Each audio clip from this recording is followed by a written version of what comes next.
two men, sent to fix what should have been a simple issue, found themselves trapped in an industrial oven just to get cooked inside it.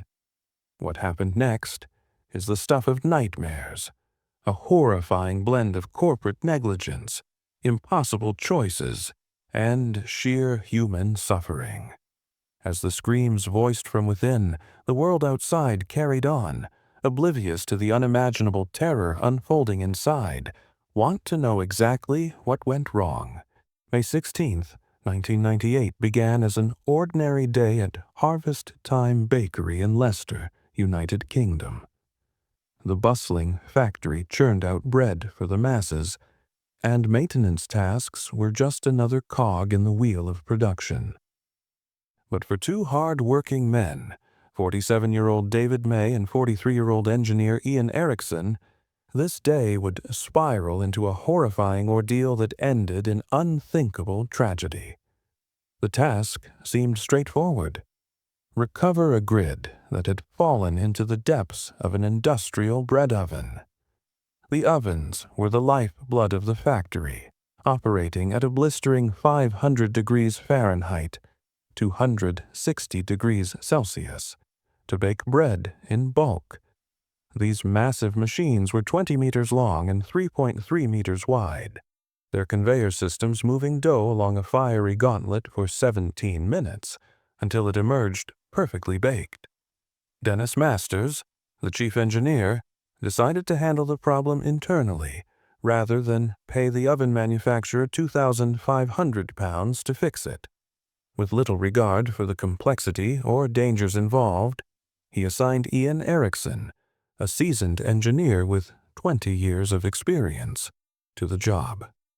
To assist him, he enlisted David May, a general handyman whose expertise lay in boiler maintenance, far removed from the intricacies of industrial bread ovens. Masters instructed that the oven be turned off at the end of the workday to allow it to cool overnight, a process requiring 8 to 10 hours to bring the temperature down to safe levels. But as the clock struck 9 a.m. the next morning, a factory worker discovered that the oven had been left running overnight. Instead of allowing more time for cooling, management resorted to a shortcut. They positioned large fans to blow cold air into the oven, hoping to expedite the process. At 11 a.m., with the oven still a scalding 212 degrees Fahrenheit, the boiling point of water, May and Erickson were sent inside to retrieve the grid. Their equipment: thin, all-in-one suits and walkie-talkies. No heat-resistant gear, no emergency escape plans, no backup team. The factory leadership, in their haste to maintain production, disregarded even the most basic safety protocols. The oven was a labyrinth of metal, heat, and machinery. The conveyor belt, still operational, forced the men to constantly move to avoid being trapped or crushed. What should have been a routine maintenance task had transformed into a death trap. Moments after entering, Erickson's panicked voice crackled over the walkie-talkie. "It's too hot. We need to get out." But the warnings went unheeded. There was no system to reverse the conveyor's direction or stop it entirely. The men were trapped, forced to endure the full length of the oven's fiery interior with no escape. The searing heat tore through their thin suits, blistering their skin and filling their lungs with scalding air. They tried desperately to keep moving, but each step brought them closer to collapse. The workers outside the oven could hear their desperate cries over the walkie-talkies, but there was no plan, no protocol to rescue them. For 17 agonizing minutes, May and Erickson endured a living hell. As the conveyor moved them deeper into the oven, the temperature only grew more unbearable. Erickson's voice, once filled with urgency, gave way to incoherent screams. Then silence. By the time the conveyor reached the other end, Ian Erickson's lifeless body was wedged against an 8-inch gap in the machinery.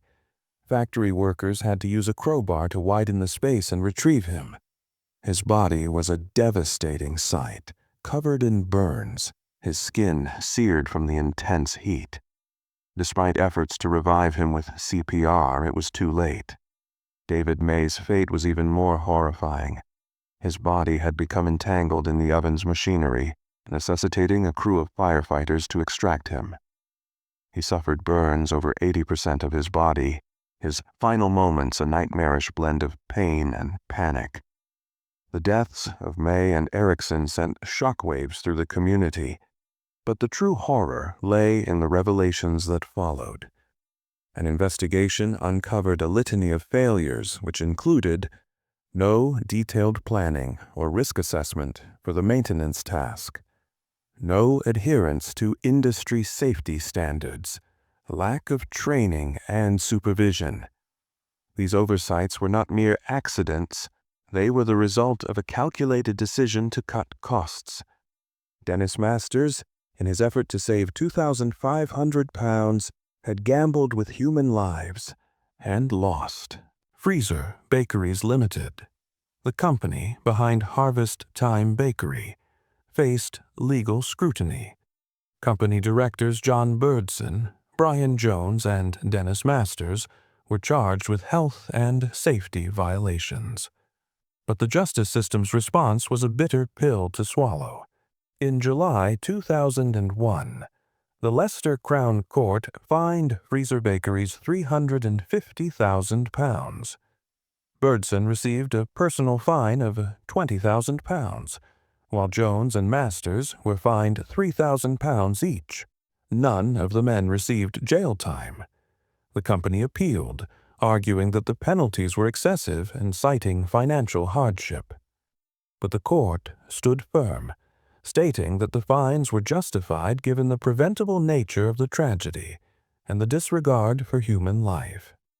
The deaths of David May and Ian Erickson remain a stark reminder of the catastrophic consequences of corporate negligence.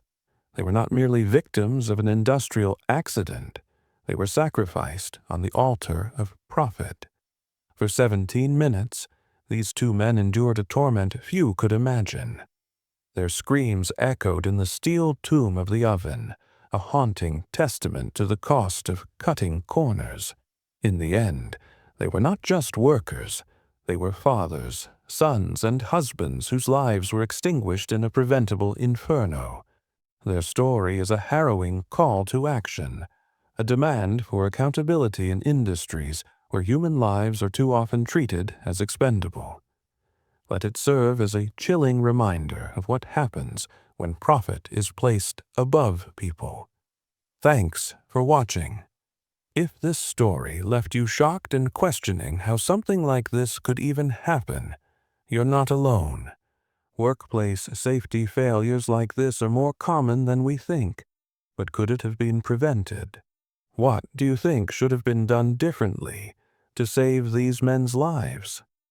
If you're curious to learn more about the hidden truths behind tragic events and the lessons they teach us, make sure to hit that subscribe button and turn on notifications.